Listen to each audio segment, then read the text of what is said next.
Hi friends, welcome back to SHK curious hunt.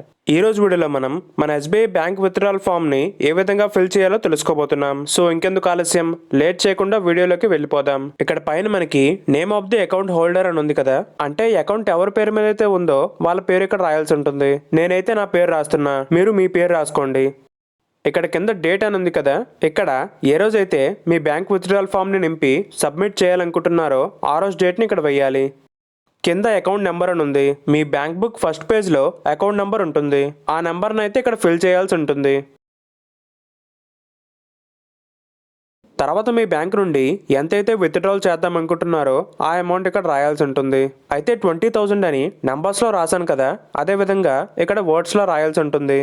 మీరు ఒకవేళ 10,000 తీసుకున్నట్టయితే 10,000 రూపీస్ అని ఇక్కడ వర్డ్స్లో రాయాల్సి ఉంటుంది. నేను 20,000 తీసుకున్నాను కాబట్టి 20,000 రూపీస్ అని వర్డ్స్లో రాస్తున్నా. తర్వాత ఇక్కడ మొబైల్ నెంబర్, మీ బ్యాంక్ బుక్కి ఏ నెంబర్ అయితే కనెక్ట్ అయి ఉంటుందో ఆ నెంబర్ని ఇక్కడ ఇవ్వాల్సి ఉంటుంది. తర్వాత పాన్ నంబర్. ఈ పాన్ నంబర్ ఎప్పుడు అవసరం పడుతుందంటే మనం ఎక్కువ అమౌంట్ని విత్డ్రాల్ చేస్తున్నప్పుడు. ఫర్ ఎగ్జాంపుల్ 50,000, 1,00,000 అలా అనమాట. కొన్ని బ్యాంక్స్కి ఎంతని పర్మిట్ ఉంటుంది కదా, అంతకంటే ఎక్కువ అమౌంట్ని విత్డ్రాల్ చేయాలనుకుంటే ఈ పాన్ నంబర్ని అయితే రాయాల్సి ఉంటుంది. తర్వాత కింద signature of the account holder అని ఉంది కదా, ఇక్కడ మీరు ఎప్పుడు ఎలా సంతకం పెడతారో ఆ విధంగా ఇక్కడ సంతకం పెట్టాల్సి ఉంటుంది. ఇప్పుడు విత్డ్రాల్ ఫామ్ని బ్యాక్కి తిప్పి ఈ విధంగా మీ పేరుని అదేవిధంగా మొబైల్ నెంబర్ని కూడా రాయాల్సి ఉంటుంది. ఇంతే. ఈ విధంగా మీ బ్యాంక్ విత్డ్రాల్ ఫామ్ని నింపి సబ్మిట్ చేశారంటే మీకు ఎటువంటి ప్రాబ్లం ఉండదు. ఈ వీడియోలోని ఇన్ఫర్మేషన్ యూస్ఫుల్ అనిపిస్తే ఒక లైక్ చేసి 10 మందికి షేర్ చేయండి.